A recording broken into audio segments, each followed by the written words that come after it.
Hello, everyone. We're back for another class with Uranus. Now we're doing Uranus in ninth house or Sagittarius. So I'm really excited for today's charts. We're going to introduce the ninth house archetype, apply Uranus there, and jump into some examples. Do you want to start by speaking about the ninth house, Kristin? Okay. Ninth house corresponds to spontaneity. Okay. He didn't warn me. He just passed me the ball. Oh my goodness. Well, I mean, obviously, as an archetype, like every house and every sign, it means many things. But the first thing that I think about with the ninth house is this need for exploration, for wide open spaces.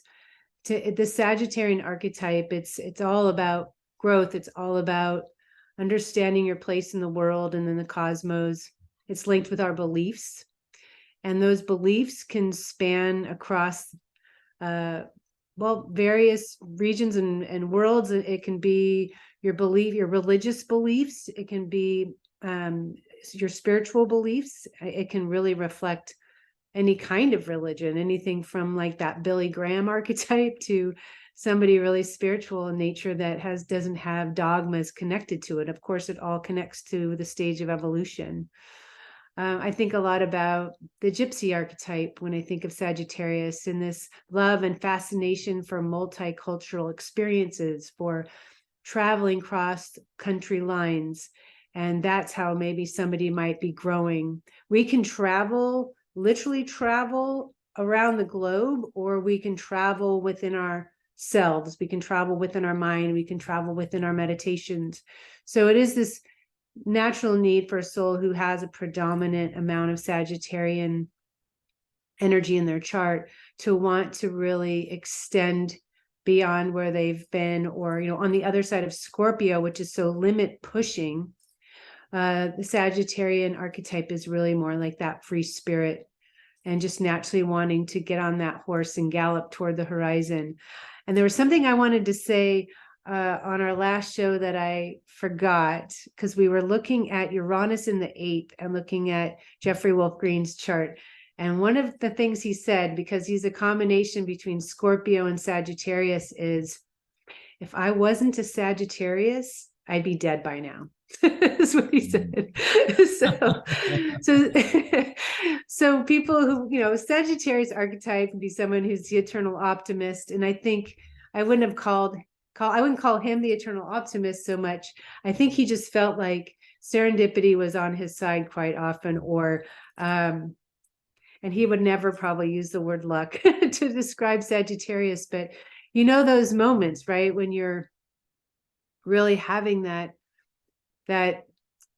invisible hand stop you, or okay, now you can go. You do feel like you have there's some kind of this benevolent being in your midst, protecting and guiding you. He actually has Jupiter in the 12th, and so that can create that kind of experience too. But yeah, so really just somebody, when somebody is really feeling invested or immersed in what it is that they believe, and they're passionate about what they believe, that Sagittarian archetype can become amazingly motivated in their efforts to convince and convert others about what they're feeling and believing, whether they're a musician singing something that they're really passionate about, or they have a spiritual message. It could be an astronomer that is talking about the cosmos in some way and wanting to teach you about this amazing other universe. And if I just thought of something. One of my favorite astronomers is a Sagittarius, Michelle Thaller. And I don't know if you know her, Ari, but whenever she is talking about the universe, like these universe shows, I just love listening to her because she's so into it. She's so Sagittarian. And it makes me think of this too. If you've been to college or high school or whatever, the teachers that we love the most are the teachers that love to teach what they're teaching. They're completely one with what they're teaching. And I mean, I remember having teachers where the topics were not something I even thought I would ever want to hear about, but I had to take. And I loved the class because they loved what they were teaching. So that's a gift I feel that this ninth house quality has, just to be so inspiring and have this magnetic ability to really reach people, with what it is that they believe, or reach people with a message. But yeah, in essence, I think I've covered a lot of ground. There's many other ways to describe this archetype, but there's my good first Beautiful. start, my spontaneous Mm-hmm. offering. Going with that. I'll expand upon the idea of expansion.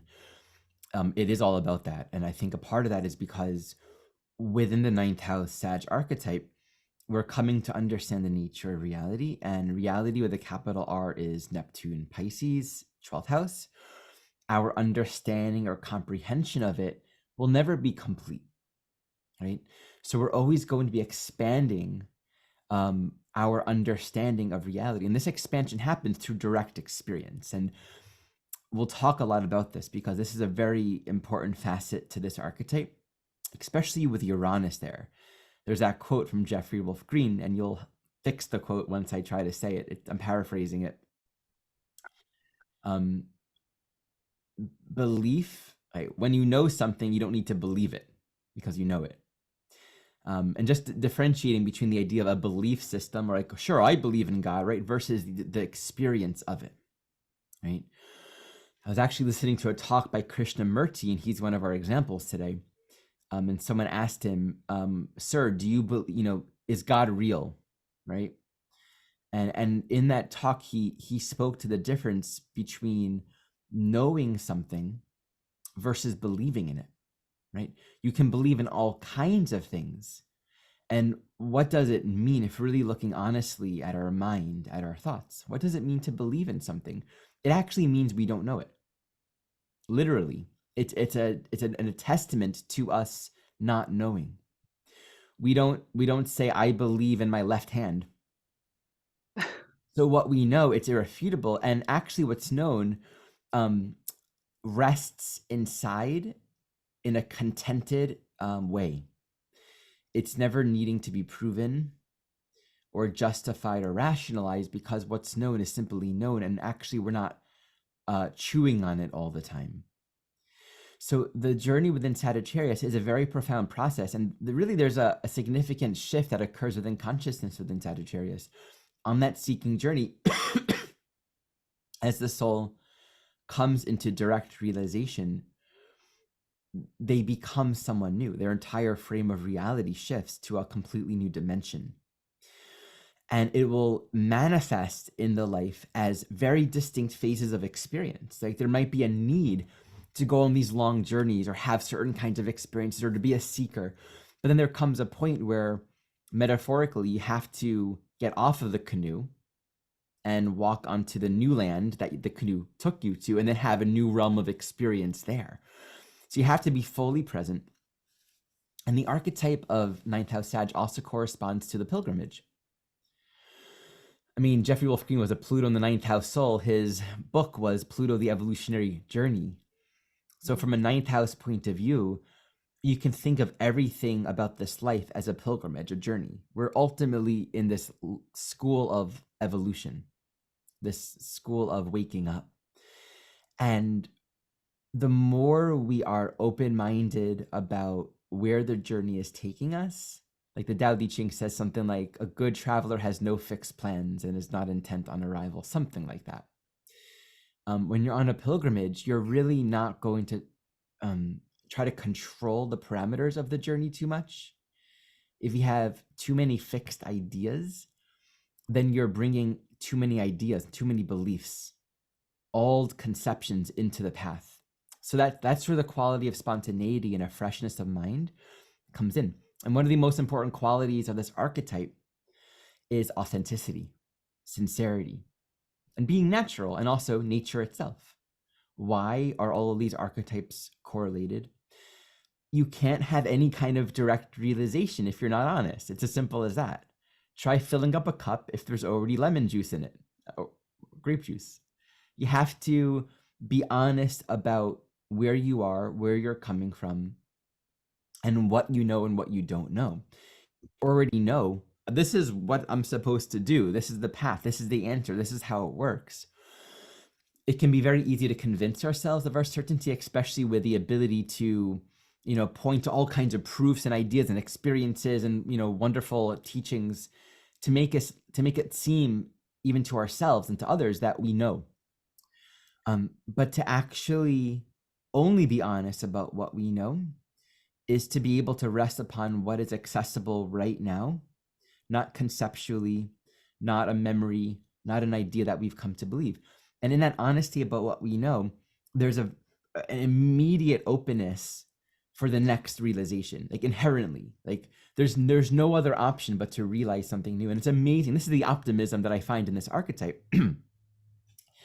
If we are honest about what we don't know and are acknowledging what we don't know, right? If we're honest about what we know and we're honest about what we don't know, and we're not trying to make ourselves something that we're not, or replicate or force an experience that we're not having, the only possible thing that could happen next is something new.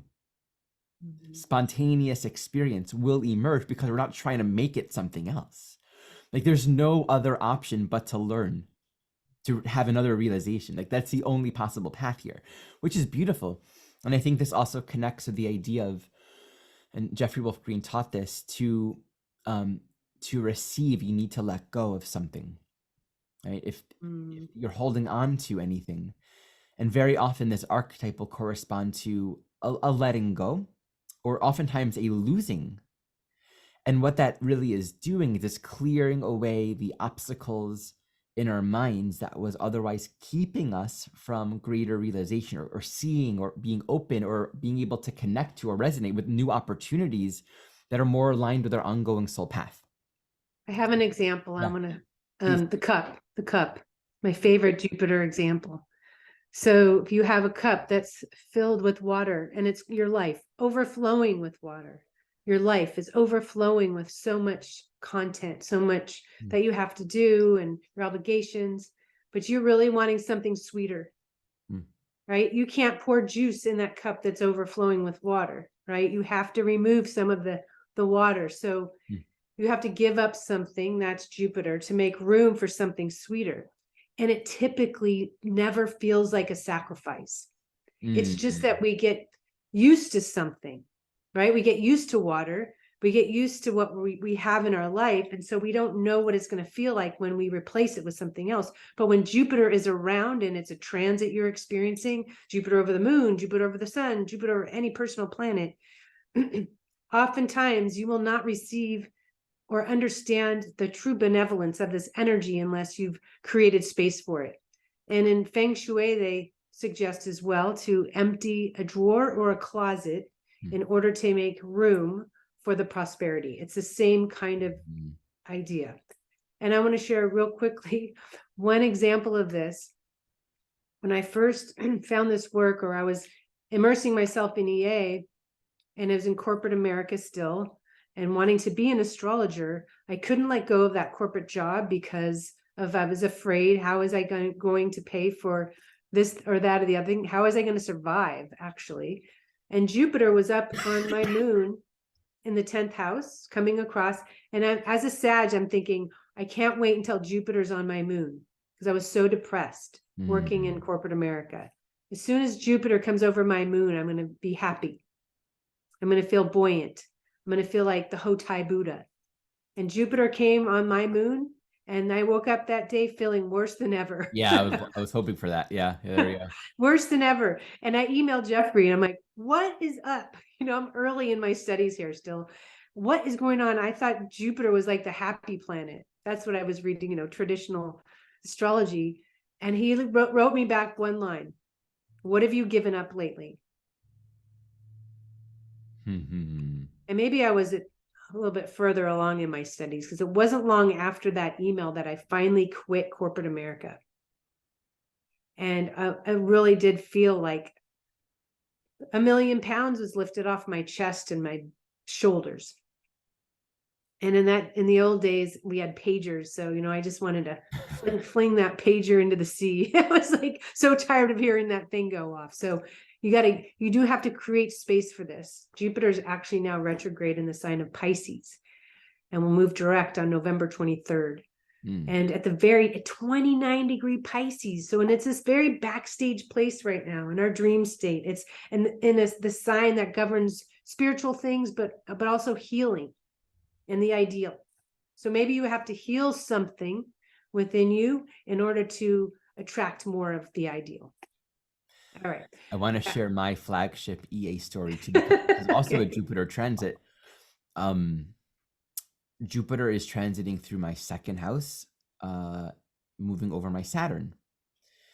I don't remember if this is like the month or the day, but they're pretty much around that time. I got rid of, I think, all of my astrology books, because, and this was back in 2005, I felt overwhelmed with a sense of I'll never understand this. I felt it was too superficial, and I just was really disillusioned.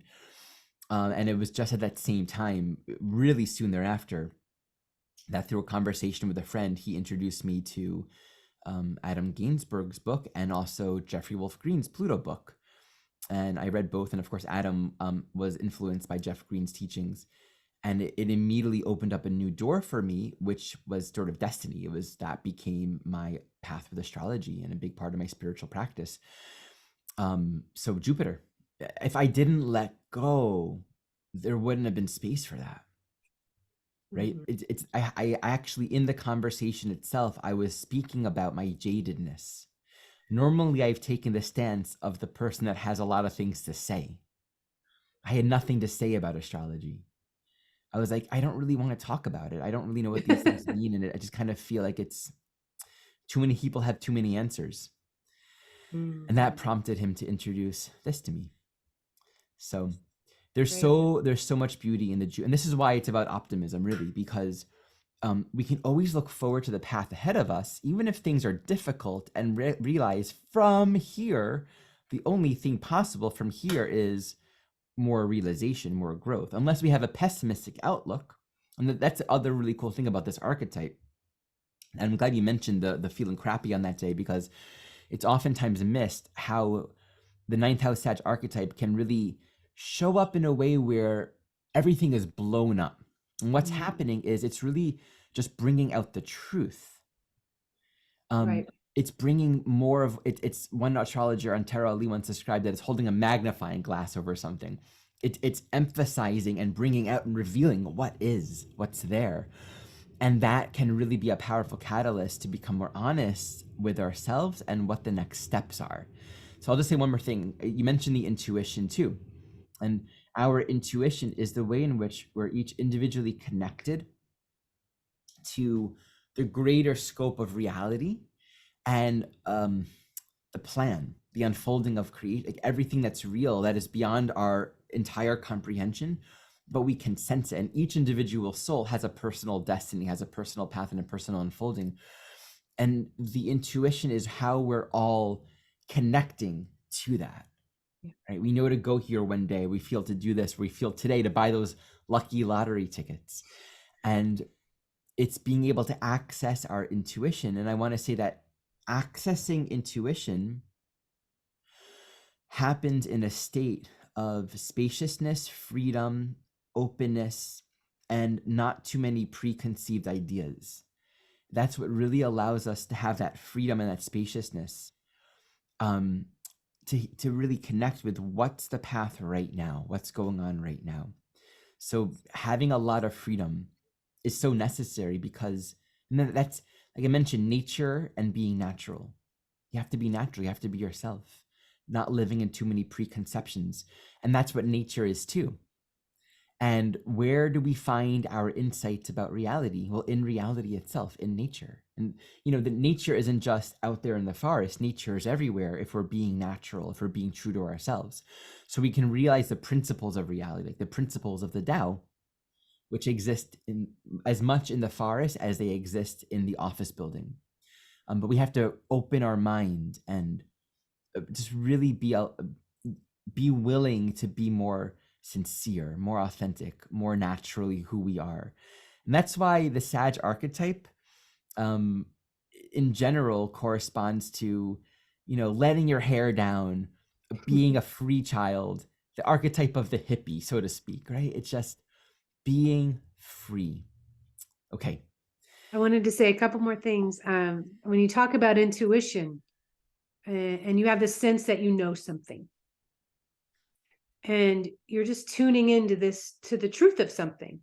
So it comes down to knowing something, but not knowing how you know it. You just know it. That's a Sagittarian feeling, a Jupiterian feeling. So Jeffrey used to say, you know what you know without knowing why you know it. You just know it. You know the sky is blue. No one's going to talk you out of it, right? That's that kind of inner knowing. This is my truth. This is my path. Everything in my body is telling me this is true. No one has told me otherwise. I just know this from within myself.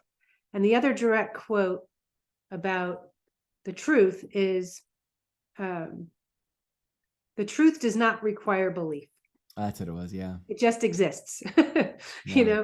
And so just as the truth can become distorted, and then the word lie sits right in the middle of the word belief. The truth becomes a lie. What you perceive as the truth becomes a lie, which, is also possible when this archetype's distorted. But yeah, the truth exists within us all, and it is a matter of being relaxed and open and receptive, right? And just tuning into it, not in a left brain way. It's a completely a right brain phenomenon. So great. Oh, and we should say too that the archetype of interpretation comes in here, because we're always interpreting phenomenal experience at the level of consciousness that we're able to offer. So our interpretation is what allows us to make meaning and bring comprehension and understanding into our experiences. I've been reading charts for a long time, and yet my interpretation of the chart is always going to be expanded, and it's always going to grow according to my own level of personal insight into my own nature, into the nature of reality. And I think I remember once hearing Jeff Green describe this archetype as corresponding to compassion. And I don't know if that's true or not, but I'm going to say where I can understand this correlation, it corresponds to understanding, right? And the more we understand, the more we can accept and appreciate, right? When we can understand a soul's journey and a person's path and have insight into their nature, there's always going to be more tolerance. There is a quality of there's a caring quality that comes with understanding, that says everything is unfolding and everything is as it is meant to be. There's something very loving that I find in it. Maybe it's because Jupiter's the old ruler for Pisces, and that is truly the sign of compassion. Oh, definitely is. Yeah. Absolutely. Right. But, if you've been there and if you've experienced something as a Sag in this way, then you will have compassion. If you see somebody and you're teaching and you're guiding them, like, I know how you feel. I get it. I think it comes with that. I think to teach, you have to have walked in those shoes and to really help. Exactly. Yeah. And when we can identify ourselves and really come from a place of personal experience, there's no alienation. And I think that's the main issue with this archetype. When we're in concepts or ideas and we're not really connected to the truth of a person's experience, we can share concepts and teachings and ideas that aren't livable or practical or accessible to a person. The more we're coming from direct experience and we're teaching from according to where we've gone, then we can really speak and teach to others in a way that validates their journey and the rightness of it, and it's never going to be alienating. That's a very important feature. Teachings that are alienating, it says you have to believe this or do this or understand this to evolve or make money or whatever it might be, versus teachings that really point us back to our own nature. I'll share one story and then we'll jump into Uranus. But this is a very Uranian thing. I once attended a ceremony, and the leader was just a beautiful teacher, and he was interacting with every single individual there and talking to their guides. And I just felt that his his communication was so authentic and relevant. I felt that what he was saying to each individual was true. It was like one of those experiences where the guidance felt authentic. And I said, what is your practice? What's your daily, what is your daily practice? And he looked at me and he said, my practice is my practice. Yours is yours. It's like, damn it. That was awesome. Thank you. That is awesome. That was great. That was the best advice I ever got. Oh my gosh, that is so perfect for Uranus and Sag. Oh my, and it was just so perfect for me. It was so good. I have so much Sag to not take it away from me. To keep it fresh and open to my ongoing realization. What is my practice? What's my way? What's my journey? Wow. And so many well-intended teachers have given me advice and practices, and it might be right or not right for me, but it gets confusing the moment it becomes a belief. This is what I'm supposed to do. And it's an immense responsibility for a teacher when offering guidance to another to keep the space wide open for them to really come to it all on their own. It's so important. I think like that experience of kismet can really only happen if you're honoring your own true path. That is not a result of somebody else's ideas of things, Yes, or yes. And then that kismet is a Sagittarian phenomenon. Totally is. Okay. Let's take a look at our charts.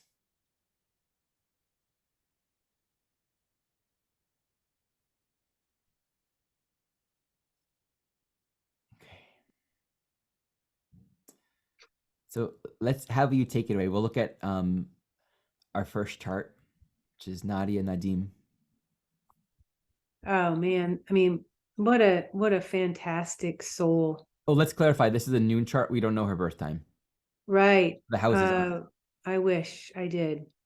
But she does have Uranus and Sagittarius. So we can see here too that it is conjunct Saturn in Sagittarius, and Saturn conditions every other planet in the chart. So the way I like to describe this, it's like if she was walking into her home, like her body, her skin and her bones are Saturn and Sag. So that the skin and the bones hold the soul inside. So she's kind of wrapped with that Sagittarian energy. But that Saturn and Sag conditions everything. So it's just a strong and prominent archetype.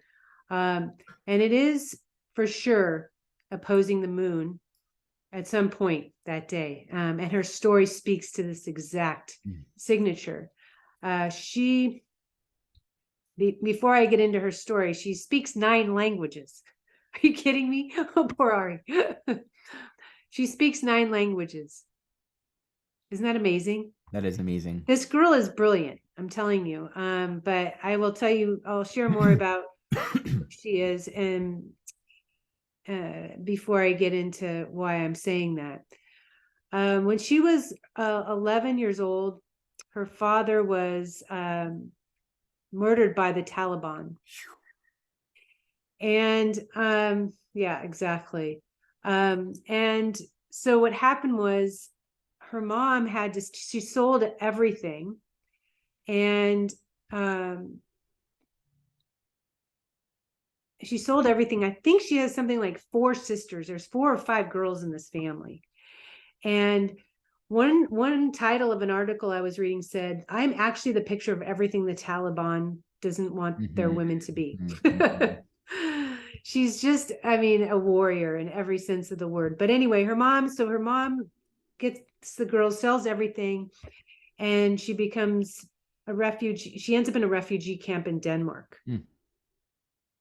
And they had initially found a human smuggler who brought them out to Pakistan. From there, got fake passports. They were transported first to Italy and then trucked to Denmark. And so she's at this refugee camp in Denmark, and through the fence, she sees a bunch of young girls, or maybe they were women at the time, I'm not sure, playing soccer, or what they call football in Europe. And they're running around in these shorts, right? Totally uninhibited. And she's just like, oh my gosh, like she just landed in this other universe. I mean, she feels so fortunate that this horrendous thing had happened because she was able to witness women in this entirely new environment, just totally free within themselves, running around, you know. And so she just became entranced with the sport, and she fell in love with it, and she became incredibly successful as a footballer, as what they call her, a soccer player.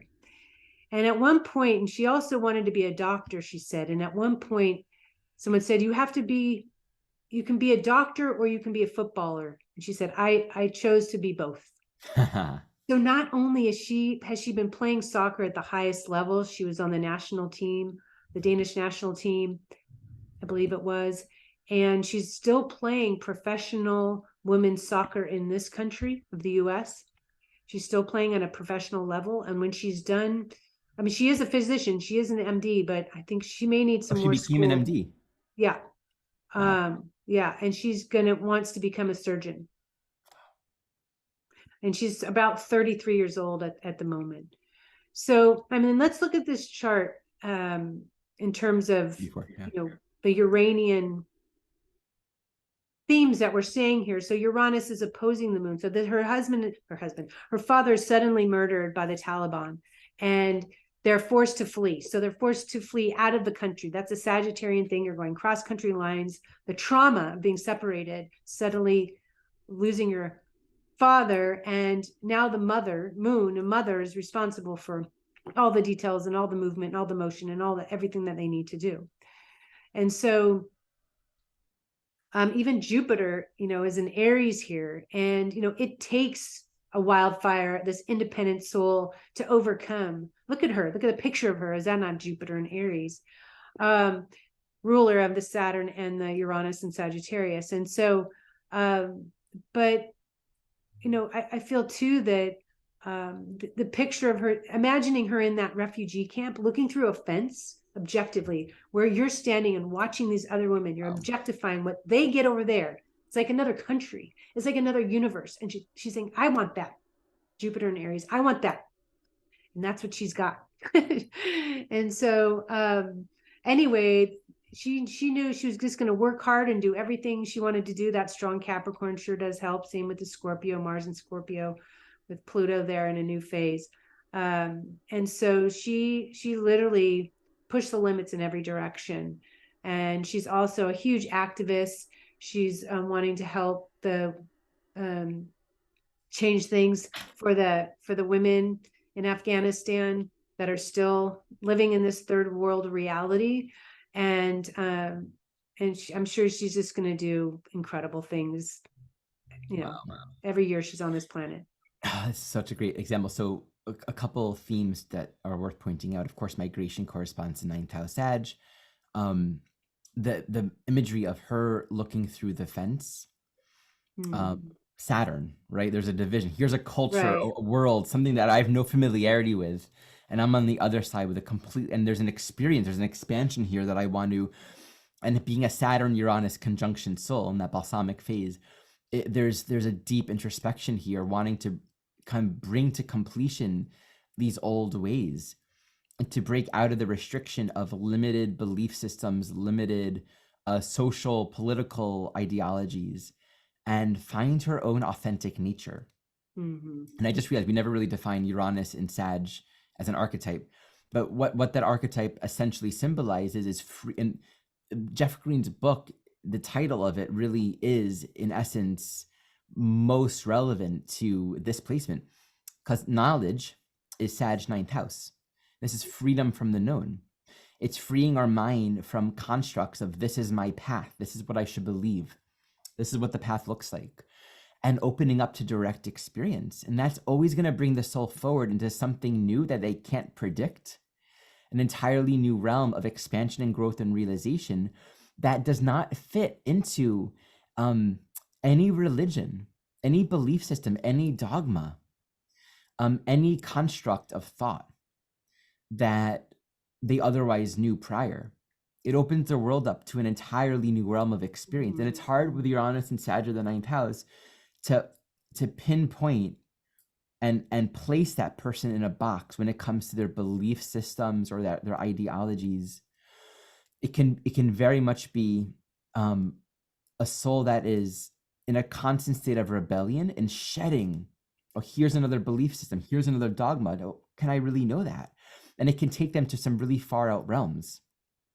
I also want to say something too, and maybe I'll just close the share and we can come back to it if you have more to say. But it just occurs to me to say something essential about Uranus in the ninth house or Sag too. You can also have souls that are associating with particular religions or belief systems that are very fringe, right? Just as much as anything Uranus, right? It can be total liberation, letting go of the boxes, as much as associating with a community or a particular group of people that in some way reflects a rebellion or a shift out of the status quo for that individual soul. We're always going to find ourselves in community. And sometimes these communities and these groups of people, in this case, these ideologies, these beliefs, will reflect something new, out of the box. It'll open up freedom. But at some point as well, through the impulse of Uranus, that soul will necessarily have to face where even this new ideology itself is another box. So there's a constant liberation. The insecurity within Uranus here is I don't belong. I don't fit into any group. I don't fit in. So then the trauma with Uranus in this archetype is not being understood. Because when you're with a group of people and you don't share their beliefs, you can't explain yourself. They have all of their answers and you have your way. There's no way in the world you're going to get anyone to understand you. Right. And that can engender a deep sense of aloneness. And I can see that with Nadia. It's like she's walking a path that no one in the world has walked before. You can't be a doctor and be a, it's like, well, who said that? Who made that rule? Whose belief is that? Right. To liberate from these beliefs really requires, and I think that Jupiter and Aries really reflects that underlying self-leadership and self-trust. Yeah. I gotta know myself. Yeah. She's a leader. She's not a follower. That's for sure. And she's a captain of her team. She's been captains of her teams. God, so cool. And I forgot to mention, I mean, we go back to this chart, Uranus and Saturn are squaring the nodes. Yeah. So we've got Uranus opposing the moon, and they're both, squaring the nodes. And so with the North Node in Pisces, and again, we don't have a birth time, but we can say North Node in Pisces, which is ruled by Neptune in Capricorn. I mean, she's trying to heal lifetimes of a certain kind of conditioning through culture she's been born into. And remember earlier we talked about compassion. You can't truly have that kind of compassion or really help people unless you've walked a mile in their shoes. Well, she's walked thousands of miles in those shoes, trying to flee her country and survive, and then spent another 1,000 miles to the west to try and chase her dreams. That's Pisces. She doesn't want to be limited by anything, and she will not take no for an answer if that's what she wants to do. And she's just an incredible example for women and just empowering women with her story. How much worse could it be, really, than what she went through at 11 years old? Really, to go through that kind of trauma. So we have a choice. We can respond in one way and really grow from it and go after it and take what feels like a misfortune and turn it into an opportunity, or we can allow ourselves to just recycle the past over and over and over again. And yeah, so I think she's just a soul who wants to kind of risk it all, and to sacrifice even her own self and soul in order to, to have that experience, to have that knowledge, to have that awareness and understanding so she can reach more people. So the moon in Gemini in this context too is absolutely a messenger, and for the world, opposing the Sagittarian planets there, and trying to be a voice for change for women internationally. Such a great example. Quick note, just this also highlights just the nature of that Sag Virgo interface. And I think having Uranus there just brings out the nature of this archetype.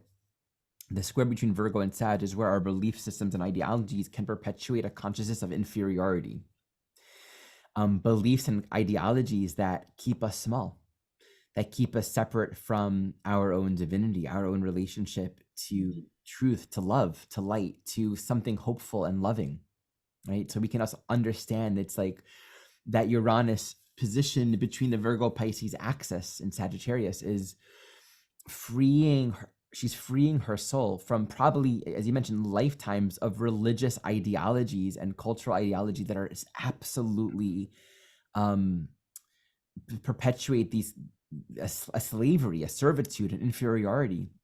And with the moon involved, of course, we're looking at a lot of these dynamics related to women. And yeah, it's just such a great example. Yeah. Okay, let's move on to, oh my God, Prince. Oh no, this is such a good example. I don't even know how to contain myself. It's really great. Okay, there are so many things to say here, but I want to emphasize again the dynamic with Uranus in the ninth house. There's a particular quality of trauma we can find in a lot of charts with Uranus in the ninth house, and there are two expressions of it. One, the soul is a part of a religious community, a belief structure, and they question it, right? Or they speak the truth and then they're ostracized. Something happened and then they're persecuted for speaking the truth. Now, ninth house isn't just speaking the truth, it's living your truth.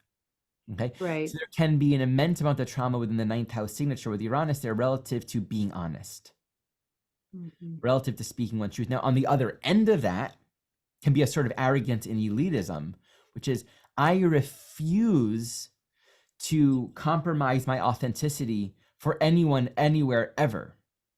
Right? This can be linked to any kind of memory of being restricted or Uranus suppressed, where my truth is being suppressed. I'm being told to fit into a box of someone else's belief system, someone else's ideology. So there can be a rebellious quality. That it is not a totally liberated state of mind, right? Because there's actually a very protective quality in the need to constantly be in a state of rebellion, of affirming and standing up for one's truth, almost in a way that says like, I'm better than you. I'm going to be different no matter what. No one's going to tell me who to be, right? It's like the need to affirm that it in some way implies the soul is still working out what it means to just rest in their true nature. This soul is an example of a soul that came into this lifetime with a profound single intention to creatively actualize and to live his truth no matter what. Uranus squares the nodes, and he had a deep need to be himself. Leo in the ninth, I'm going to be myself and I'm going to flaunt it, and I don't give a crap. I don't care what you think. He's incredibly talented, right? He was a producer, recorder. He played all 20-something instruments in his first album when he was 17. He produced the whole thing. It's like the level of Venus on the South Node in Taurus, the amount of skill on the South Node, right? New phase. There's a lot of skill and artistry and technical capacity, sixth house, that he brings into this lifetime. His ability to work on projects musically, creatively was just amazing. But I want to focus on that Uranus here, which is throughout his life, it was all about, I need to be my own self. He created his own genre. He never tried to fit into any kind of fad or any kind of genre. He was his own thing. And at a certain point, he broke with Warner Studios, the record label that he was working with, Warner, I think Warner Studios, Warner or something, because he was so prolific. They weren't releasing his music and his albums at the rate that they were controlling the process. And he felt restricted. He began going to his concerts with slave written on his cheek. Wow. Right? And there's some interesting reflections. Like, in what ways was his issue with Warner Recordings, Warner Studios, a reflection of his own inner soul dynamics? What was he a slave to? Right? He was addicted to success and constantly being at the top of his game. Right? This is an example of a soul that was constantly in that work state, constantly performing, dancing, creating, and he actually wore out his body doing that. So there's some interesting reflections for him in that. But he had this experience where they were trying to control too much. So he actually broke. But how did he break with them? He stopped identifying with his name because they owned his name, Prince. That's where he began using the symbol, right? He didn't actually call himself the artist formerly known as Prince. It just, people didn't know how to refer to him because you can't pronounce a symbol. The symbol, it's a sort of like a Venus symbol. Of course, he's all Venusian. Was his name. So some people would call him the artist. Some people would call him the artist formerly known as Prince. But this allowed him to kind of take control over his own creativity and to be himself, to be authentic. But it's like Leo in the ninth, you're creatively actualizing yourself and you can't quite fit into a box. So Prince, Leo, right? But even that liberating from Prince, just this like iconic symbol. It's like he was his own culture. He was his own icon. Uranus can really speak to the icon or a social contagion, and it's like where an individual becomes a symbol of something that becomes, that awakens collectively all over the world, and it has it's its own archetype. He embodied his own archetypal energy that's sort of free from his own individual. It's not him; it's an archetype. He embodied that. And his soul was wanting to just be that purely. And we can see with Leo in the 10th and that South Node ego structure, I think there was a lot of attachment to kind of coming into that purely refined. He wanted to almost reach like a transcendence.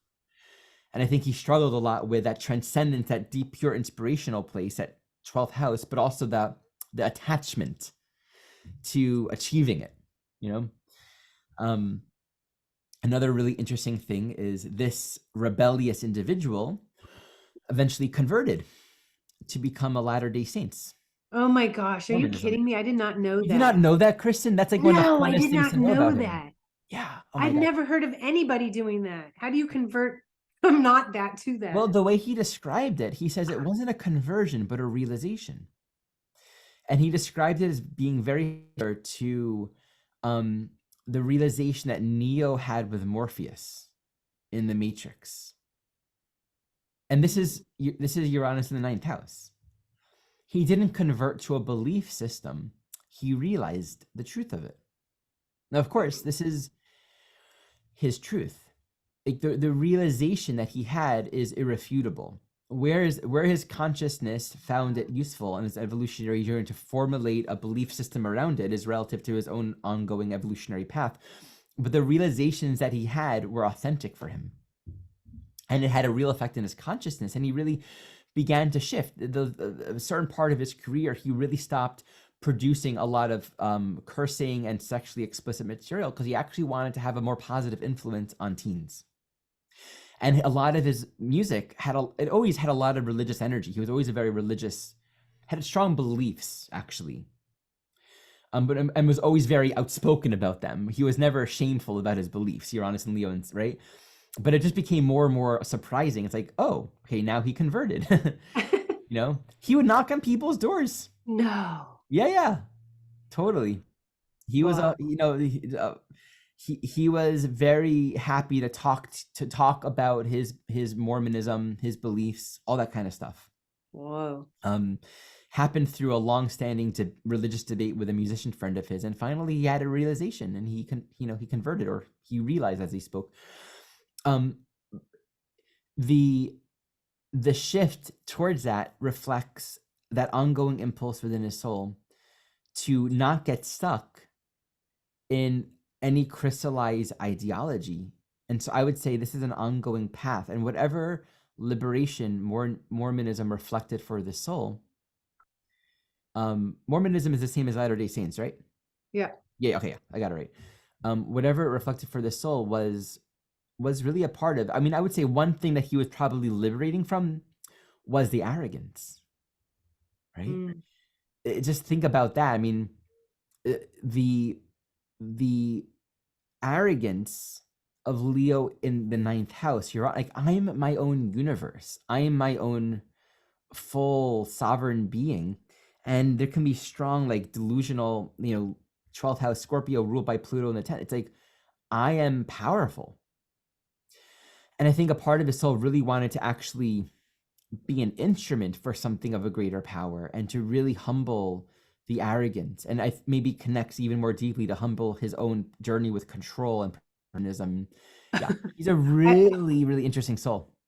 I just wanted to say, like, I keep still laughing when you said he was his own icon. So, I mean, that's true. You can see it through the symbols. Hmm. With the ruler of his moon in Pisces on the North Node and Scorpio in the 12th. But, to have this sudden change, maybe it wasn't sudden because he'd been having conversations over the years and had this realization, that humbling, that, that connects to something larger and bigger beyond himself, was important. What that's all about is another conversation, but yeah, the extreme swing, right, is that Hmm. Uranus in the ninth as well, squaring the nose in his beliefs or his realization of things. Let me say something too. I mean, Ceres on Uranus also, he his truth, his creative expressions was food for so many people. He was prolific. Ceres. I'm really coming to learn more about Ceres. It's not Yeah. something but I'm starting to understand that there's a prolific quality to it, abundance, providing a lot, and I can really get that. I can feel that directly with his music, and he has the nodes of Neptune right there on Uranus. He Well, channeled. They say this is crazy, Michelle. Kristin. This is obviously I want to chat with Michelle about his chart. Um, when he died, they said that he had so much music. He has a vault of music, and there's enough music in that vault to produce an album every year for the next 100 years. oh my gosh, no way. Yeah, and he produced like so many albums already. So just wanting to give, he channeled this. It's just the impulse within his soul for free expression, creative energy. Just it's unbelievable. Hopefully he'll be able to find the vault when he comes back in his next Yeah, life. yeah. I'm hoping he'll do that. And my intuition with that is that I think he'll be a lot more about giving, like like um helping others, and like just, as opposed to like that need to control or be identified with. Like I think that he was a philanthropist too, and I think especially towards later in his life there's something that opened up in him of wanting to be in service in a good way. That's what I intuit I about think this he was soul. just sort of anti-system. He didn't want anyone having control over him. Yeah, That Saturn retrograde in Sag, yeah, you know, he wouldn't yeah, want in his second house. They had total control over how much he made and when he made it, and even his name. Wow. yeah. It's so interesting. Okay, another really great example, Krishnamurti. Aquarius rising with Uranus ruling that, squaring the ascendant in the ninth house in Scorpio.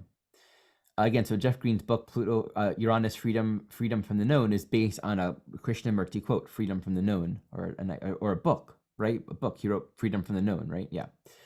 So maybe you can fill in some of the details if you know more about this soul. Fascinating soul. He was from early on recognized by the Theosophy Society, which was run by I think Annie Bassett and started by who was that woman from Russia? Anyway, the Theosophical Society was really about formulating an understanding of a more universal spirituality, taking the teachings from the traditions and bringing it out in a way that's inclusive of all people, all races, all cultures, all castes, something that can transcend the divisions that we otherwise found in religion. So it was a very individuated kind of society and culture. And they had this idea around like raising or bringing up this like perfect soul that was raised and sort of developed in a way uh, where they would be the bringer of a new humanity.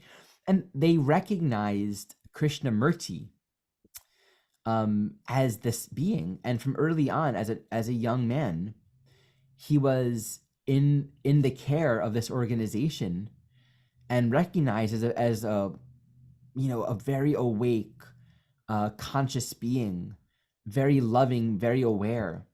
And he was gonna like become, I think, the president. Or I don't know the story exactly. He was gonna become like the next leader. They were going to announce him at age 27 as like the new leader of like the new teacher of the world, something like that. And he got up and he says, I am not. I am not the teacher of the world. I am none of these titles. I am none of these constructs or ideas. And he broke from that society. He broke from that organization. And his entire life was about teaching spirituality and an understanding of reality that is free entirely of belief and dogma. And all the conversations and dialogues and teachings and ideas of education constantly and entirely around freeing the mind of all the social and religious programming that we've been indoctrinated with and coming into our own direct realization, our own direct experience. And he has a moon in Sag here. It's in the 11th house. The birth time, I would imagine, is a little bit off. We might not know, but in this case, it's in the 11th house, also squaring the Virgo Pisces nodes. Right? The soul wanted to be free to be himself and walk his own truth. And I think one of the deepest expressions here with Uranus and Scorpio in the 9th is this soul was unwilling to give his soul away to any ideology or belief construct that wasn't true, that wasn't within his own direct realization. He told a great story once that I want to share. It's one of my favorite stories. This will replace my Adyashanti story that I've told 4 times. Okay. The devil and his assistant were looking up at, looking down at Earth, whatever, up at Earth, I don't know.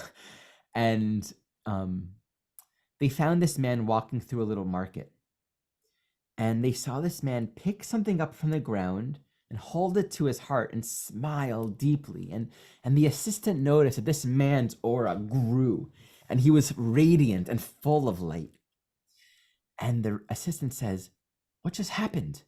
This doesn't look very good." And the devil said, "Oh, that man, he just found a piece of the truth."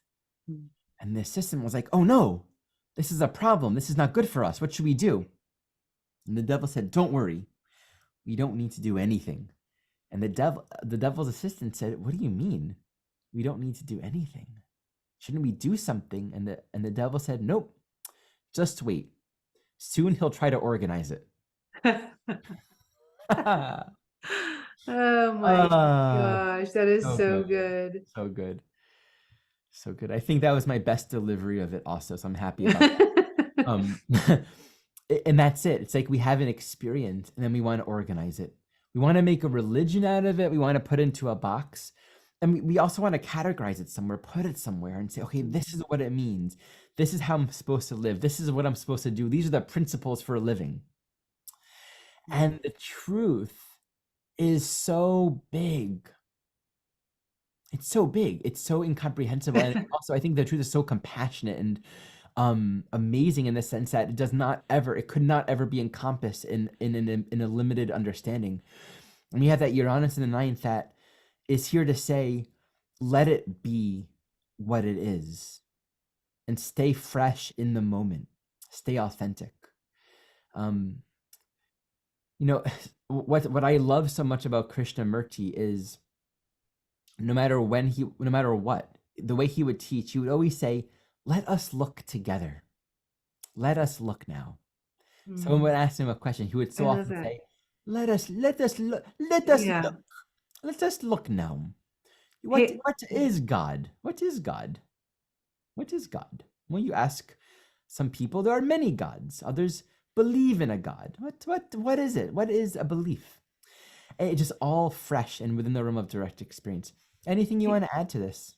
Well, just a quote that I found that he said, "Don't follow me, I'm lost." When you talk about the truth being so big and what is God, that North Node and Pisces in the 1st, trining Uranus and Scorpio in the 9th.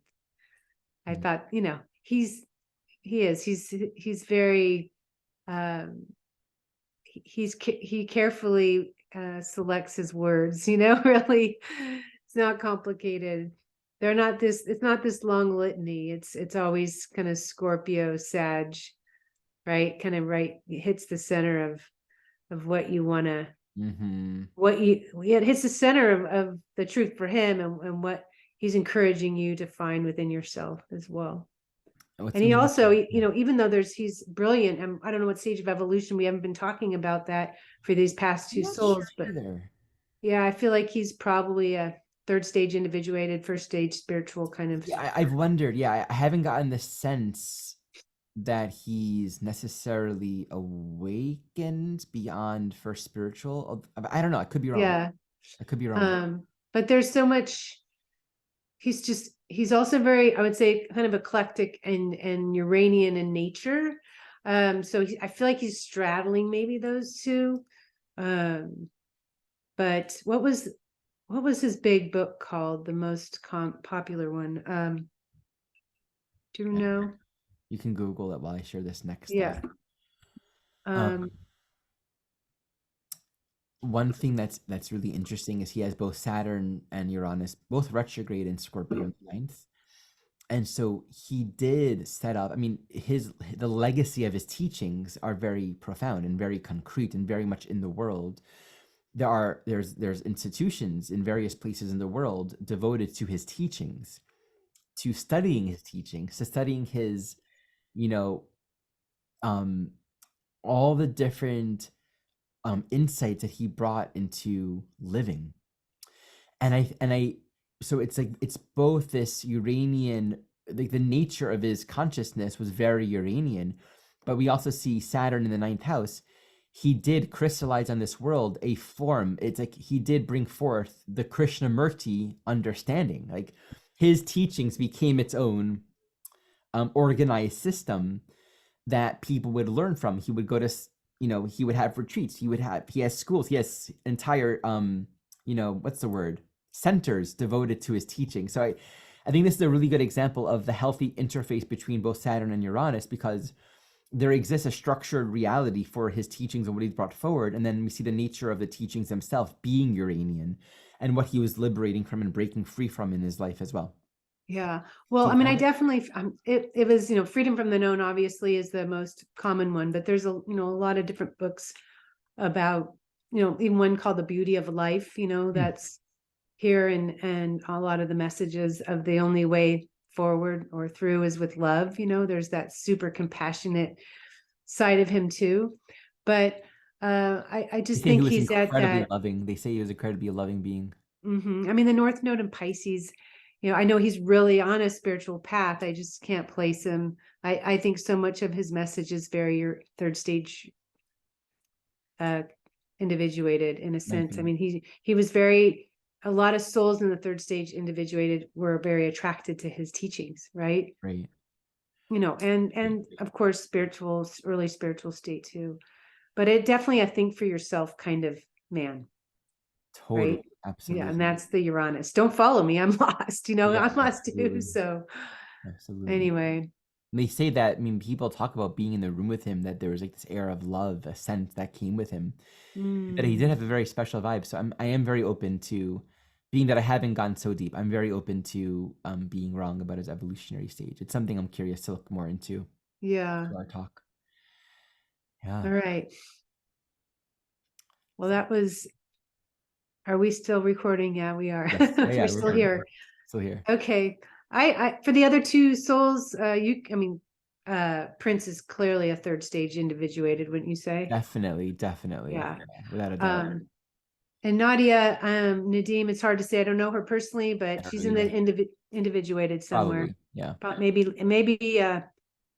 well, she's so brilliant. I mean, she could very well be in the third stage as well. Well, no, I think she would have to be at this stage, because she's not trying to. She's beyond the struggle of rebellion. She's integrating her individuality Right. in society. She's herself. Exactly. Yeah, Yeah. yeah. All Great right. class. Yeah, it was so great. All right. So we'll be back with Capricorn next time. Uranus and Capricorn, and we've already got some great charts. I'm ready to talk about those too. So until next time. Bye.